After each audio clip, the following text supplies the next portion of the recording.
Okay.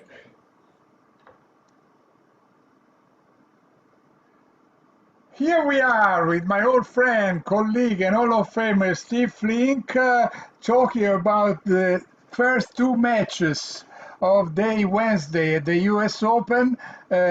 Serena Williams beating Svetlana Pironkova in 3 sets, with Serena coming back after having lost the first set and winning 6-2 in the third set.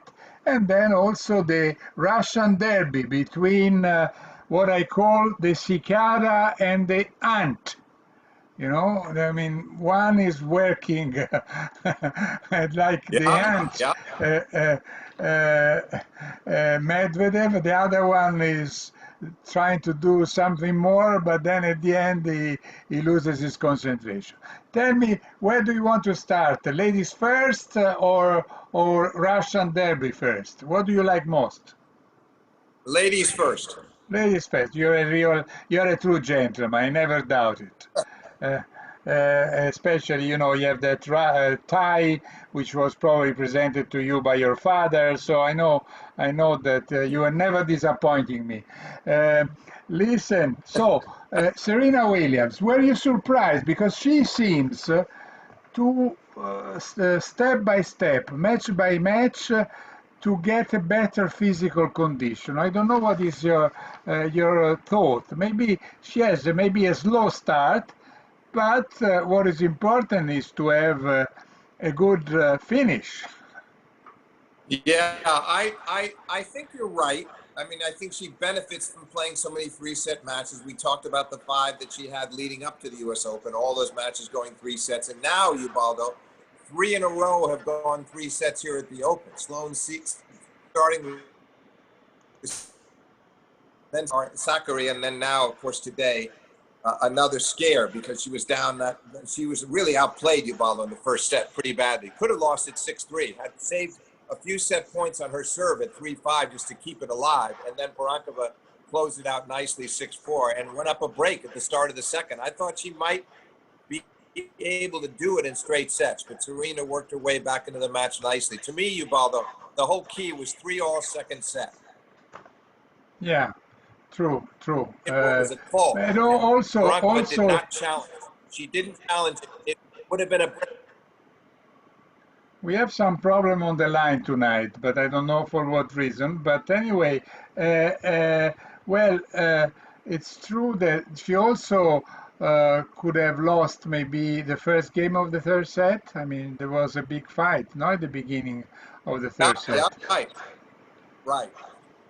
But I thought that Pironkova, I didn't think she was going to be able to stay with her physically in the third set, and she was not. To me, she had to get it done. If she would have challenged to 3-all in the second, gotten to 30-40, and maybe got a break to go up 4-3, might have been enough to carry her over the finish line in straight sets. She played a very smart match and mixed it up well. She has that old-fashioned chop forehand, Ubaldo, the Yeah. high ball where she comes down on it heavily with slice and keeps it low. Nice shot. But she also could go toe-to-toe with Serena in some pretty big hitting because she played really well. You're right. Serena got better and better, but I still think, Ubaldo, she's living dangerously. She's going to have a hard time if she doesn't pick up her game a lot. She might get to the final, but she won't beat Brady or Osaka the way she's playing. Well, you know, if she gets to the final, even if she has lost the last 4 slams final without winning a set, I believe that this time, you know, she may be more, I don't know, probably convincing, I think. I don't know. Already to beat See, either I of don't the. think so. Ubaldo, this is a rare time. We've been agreeing almost all week. This is the first time I think we disagree because I don't think that she can, on the form that she's in right now, unless she lifts her game about 15-20%, that she would beat Brady or Osaka. I think she can win the semifinal, whoever it is, whoever she plays in the semis. I think she has a good chance. But I think Mertens, Azarenka, whichever one it is. But I think that the way Brady and Osaka are playing right now, they're playing better than Serena is, in my view. And she has to get much better than she's been these last 3 rounds. Well, let's say that probably the last matches of Osaka were better than the previous ones.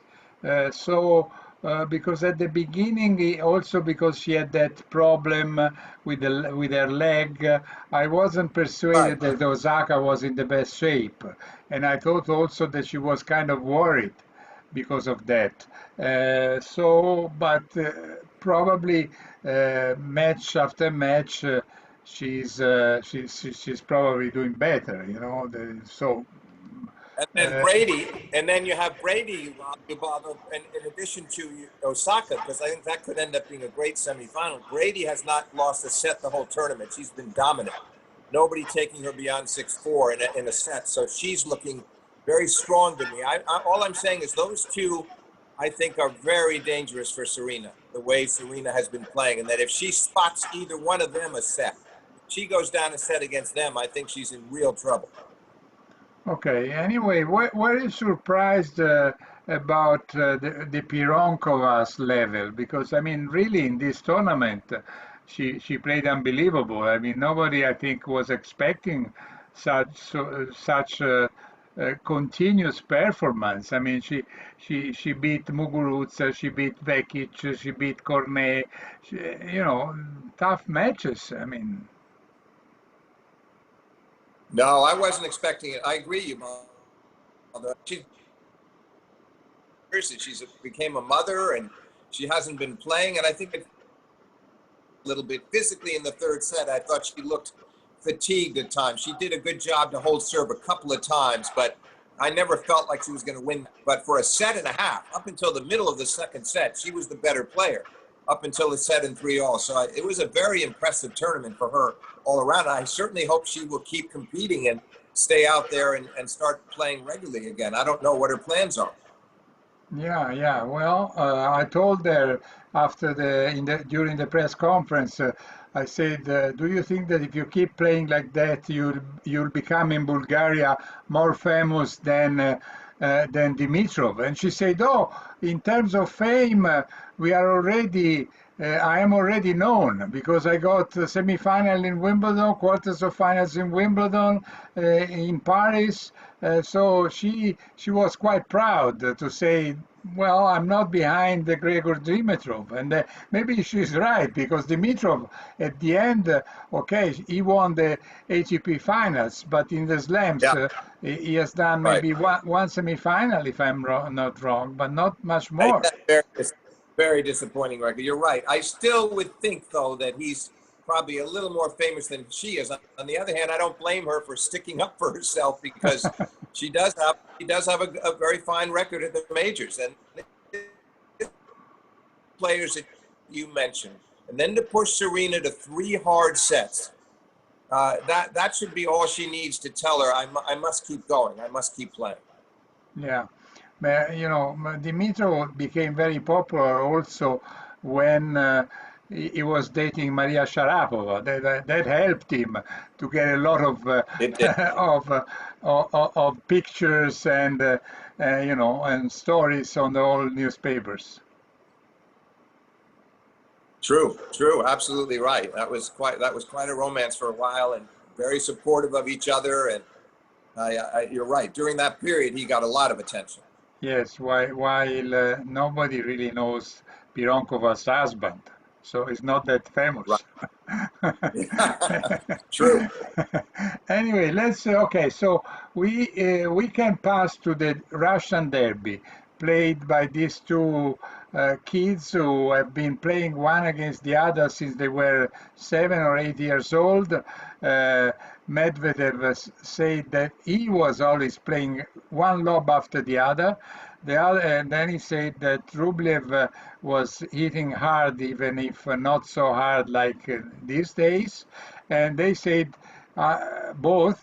We were throwing rackets, swearing, crying, shouting in the court. We were terrible, and our match were crazy when they were playing between clubs, you know, between different uh, clubs in Russia.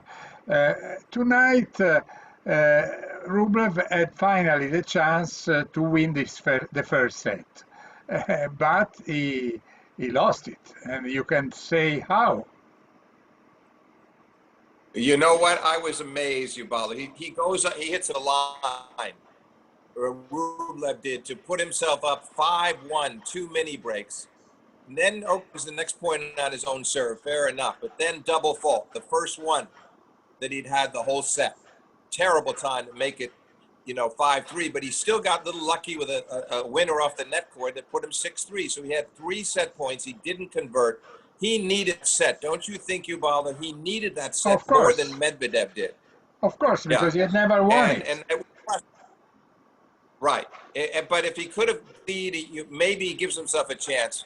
He did stay in the match well. He lost the second set, took the third set into another tiebreak, and Medvedev was too consistent in the third set tiebreak. But I thought it would have been a very interesting match if Rublev took advantage of his set point opportunities. And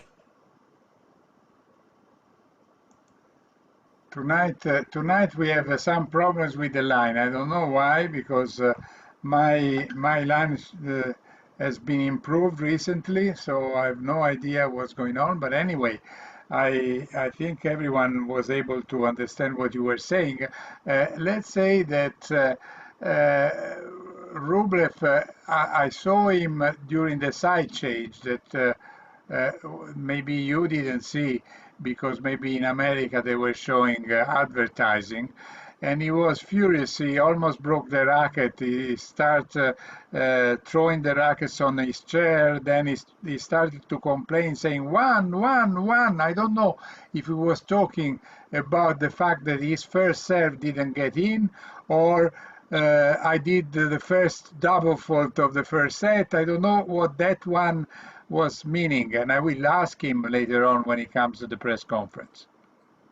yeah, I think it might have been a combination of the two things. He was disappointed in himself, and he felt justifiably that he should have closed out that first set, and he didn't do it. And then toward the end, Ubaldo, Medvedev was, I think, concerned himself about his shoulder. The trainer was Sure. out there rubbing his shoulder, and that's why Medvedev, when he won the match in the tiebreak in the third set, screamed out in relief, because I don't think he wanted to play another set the way he was feeling. Yeah, but well, at least our Italian broadcasters were saying that he was cramping. So not only the shoulder, but like if he had a physical problem, he was worried about. That's why we even saw him, I think, in following the serve to shorten the points. He made a serve and volley, which Yeah, is right. unusual for him, Yeah, and then he missed an easy volley. very. Yeah, he did. No, he was fortunate. He was very determined to get off the court after that third set. And now what's interesting is going to be to see how does he feel 2 days from now when he comes back on Friday to play his semifinal. How fit is he then? Yeah, because this was the first tough match he's had, Ubaldo. He's Yeah, killing everybody else on the way to the quarterfinals. And finally, he has a match where there's 3 tight sets, particularly the first and third sets were tight. And he had to work hard physically today. yeah, for the first time, as you said, and also Serena before underlined the fact that today in New York it was very wet. The conditions were very humid. I don't know. Since you live there, you know better than me. I am in Florence, and it's a completely different Yeah, climate. well, I'm about 1 hour from where the tennis is. It was a little humid here, but I bet it was much more so at the Open. And Ubaldo, we've spent days in that stadium. Think Yeah. about what it's like since they put the roof on. Since they have the roof, even when the roof is not being used, there's not much air circulating in the Arthur Ashe Stadium. Very little air. And I Yeah. think that's why we see the players, as we saw it again yesterday, and in the Zverev match against Kroric soaking through his shorts. These are not 95-degree days. The temperature's not that high, but the humidity's high, and there's not much air circulation. I think all the players are struggling with that. Yeah, yeah, yeah, yeah. That must be the reason. And then, well, let's say that at least the men have 1 day off, no? While Serena will have to play the semifinal already tomorrow. Right. So uh, she has an advantage of few hours in comparison with her opponent, because of course she finished her match much earlier than whoever will win between Azarenka and Mertens. Uh, You're but right, uh, right, right. uh, but still, she's 39 years old. So if she has to play Mertens, who's much younger, well, I mean, she may have to pay the toll. We don't know, And but you know what? You're right. But also, in addition, if she plays Azarenka always plays good matches against her. She doesn't beat her very often, but they're always long, tough matches, fierce rallies. And they're physical. They're physical duels. And I think that that wouldn't be easy for Serena coming off today either. Either way, she's going to have a challenge in the semifinal. I think she'll survive it, but I think it'll be interesting to see how well she recovers from today. yeah. Well, The third set was the quickest set of the three today. it would be interesting to see the two Go ahead. mothers. It would be interesting to see the two mothers one against the other, because and then I have already uh, asked anyway one contributor of Ubi Tennis to write a story on uh, on Yvonne Goolagong, Margaret Court, and Kim Clijsters, to put the three mothers who won Slam all together in one story. Then Good story. Who's writing it, Ubaldo? Which writer? it's you don't know him. It's Roberto Ferri, who was at the ATP finals last year with me, and he Okay. is let's say that he's not as old as you, but and but Not is many are. Not many are, Ubaldo. no, but he's not. No, no, of course, not even like me. But he's older than most of my young contributors. So at least he has heard and he saw Yvonne Goolagong play. I'm not 100% sure that he can remember Margaret Court, but Yvonne Goolagong maybe so. I mean, she was a little later, even if not very much difference between the two in terms of age, no? Goolagong, I Well, remember. I Ubaldo, remember. let me Go ahead. Go ahead. We have some problems I with was the just going to line. Go tell ahead. you just a quick story about Goolagong. When she won the French Open for her first major title, 1971, Ubaldo, Yes. I was on the same flight. Oh, And she was sitting right across the aisle with Vic Edwards, her coach. She got up and left the plane and left all of her Dunlop rackets up on the overhead bin, 5 rackets. you Just left stolen? the rackets and left the plane and went to Did the you? baggage claim. Did, No, did but you? I picked them up. I didn't steal them. I picked them up and I brought them to her at the baggage claim.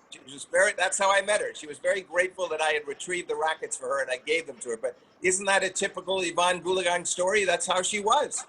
Very carefree. Yeah. Well, you see, we have me and you having lived so long with the tennis circle. We have so many stories because immediately, as soon as you tell this one, it comes up to my mind when I met. Coming back from the Australian Open, a girl called Marion Bartoli, who had played the juniors final, and she was with her father, but Yeah. for some reason the father was in another row, and so she was next to me. So I spoke with her for almost when we were not sleeping, we were talking on the flight, with long flight from Melbourne to Europe, I think, to Frankfurt, I can't remember. How many hours? Ubaldo, how many hours? About 10 hours to 11 hours. So, I mean, so first, I think the stop was to either Bangkok or another Singapore. There was a stop on the way before jumping on another flight and go to Europe. So, since then, I always had a great how can I say, great uh, friendship. I mean, well, I don't know, acquaintance with Bartoli, because we had been together so long that Right, afterwards right. was much easier to ask her a one-on-one interview, or even when she won Wimbledon, you know. Ubaldo, you didn't need to ask her for an interview. After that flight, you knew her life story, right? Yeah, but she was too young. She started winning later. Right, right, right. Anyway, going back to Yvonne Goolagong and Margaret Court. Well, of course, you must remember also when Yvonne Goolagong beat your good friend Chris Evert, slicing her backhand on the double hand backhand of Chris Evert. That was quite an upset, you know, at that time. 1980 it was, because Chris Evert had just beaten Martina Navratilova in the semifinals and was a heavy favorite, and Goolagong had beaten Tracy Austin, which was actually the perfect preparation for Chris Evert. And then she played a great final against Chrissy, and Chrissy didn't play very well at combination, but that was, Yvonne was a mother. That was a great accomplishment for her. She'd won the tournament in 71, and here she was in 1980 winning it again. That was a great victory. Well, you see, Steve, not only because we are friends, but I know that whatever name and match I mention, you immediately remember everything from who was in the semifinal, who she beat here and there, what happened afterwards, if she was mother after, since 1 month, 2 months, or 3 months. You know, that is what I hope our listeners should enjoy too, because I enjoy it. Even if we didn't have one single listener, I enjoy. I mean, and that's enough. That's enough. That's enough. I even remember your matches, Ubaldo. Oh, don't exaggerate. I try to forget them. Right, right. Listen, so anyway, now Medvedev will have to play the winner of team and Deminaur. While we are doing this broadcast, they still have to play because Yep, it's already right. more than midnight in Italy, and sometimes an old man like me needs to go to bed. While Exactly. you can stay up forever because you have 6 time advantage and a few years, because now I must admit you are a bit younger than me. So, so well, do you see? I don't see Medvedev losing to Diminar, while he could lose to TM. What do you think? Totally agree. Totally agree. I think he's the favorite against either. I'd like him to beat either, but team, that could be a great match. And if Medvedev is feeling any of those has those physical issues that seem to be bothering him at the end of today with the shoulder or the cramping, anything, the legs, whatever might be wrong, if team gets him into a long match, team could possibly beat him. I don't think Demonauer can do it. But that's what I would like to see team, kind of hoping that team wins that other match, because it would be an entertaining semifinal, don't you think? Yes, yes. So, well, between a former U.S. Open runner-up Yeah, and a former French Open runner-up several times, plus Australian, right. uh, they are the two. They are the two persons that maybe they would deserve, honestly, to Two. play That's a to good word. play That's the right word. That's the right word. They would deserve to. One of them would deserve to be in the finals for sure. And so I hope we get that matchup. But team is somebody, Ubaldo. It's sort of hard not to like team because he's a hard worker, serious guy, no nonsense on the court, just decent fellow who works hard at his craft. So does Medvedev. So I would enjoy that match. So let's say now that since we know already that the other semifinal will be played by Sasha Zverev and Carreno Busta, I'd Yeah. like to know, what do you think? Because of course Carreno Busta, not many people were expecting him to be there. Nobody could predict what happened with Djokovic. But also, when Carreno Busta had to play Shapovalov, there were many people who thought that Shapovalov was the favorite. I don't know. What about you? I did. I did think so. And then I certainly thought when they went into the fifth set, and Carreno Busta seemed to be very tired and maybe a little bit injured in the fourth set, which he let go. Once he went down 3-love, he stopped trying the rest of the fourth set. So going into the fifth, I thought Shapovalov would win. But he double faulted his serve away. There was a critical service break. He lost his serve on a double fault. Next thing you know, he's down 5-2 and he loses the set. I think that Carreno Busta, you can never take anything for granted when you play him. You have to beat him. He's not going to beat himself. So I like that about him. But I feel if Zverev has a decent serving day, I like his chances probably in 4 sets. What's your thought? Well, yes, I think so. Well, I think that Zverev did look to me sometimes a little inconsistent. Yes. Yeah. So Carreno Busta could take advantage of it. There is a score already, I mean, a head-to-head already that had impressed me in the past about Carreno Busta. Of course, as you know, I follow quite uh, close the Italian players. And there is a guy called Fabio Fognini who has beaten 3 times Rafa Nadal, 3 times Andy Murray. Then he plays Carreno Busta. He has played versus Carreno Busta 7 times. He never won once. They Look at played that. 4 times. They played 4 times on clay, 3 times on hard court. And Fognini, who is normally considered a Yeah. talented player, someone who Right. can beat anybody in a good Yeah. day, he was able to come back to beat Nadal at the U.S. Open, coming Yeah. back in 2015 from 2 sets down. Nice. And then he plays Carreno Busta 7 times, 7-0 to the Spaniard. So It's that must be the matchup. I think that Carreno Busta is the type of player that would drive Fonini nuts. You know, yeah. because he gets every ball back and he's so consistent Eh, and he has a good temperament. So he probably got Fonini mad without no gamesmanship, just the way he was playing the game, yeah, yeah, right? and so yeah, that's why, of course, uh, we must. We cannot compare Fognini to Zverev because it's enough to look at the different serves of the two, and the height is so completely different. So if Zverev serves well, then for Carreno Busta it's hard.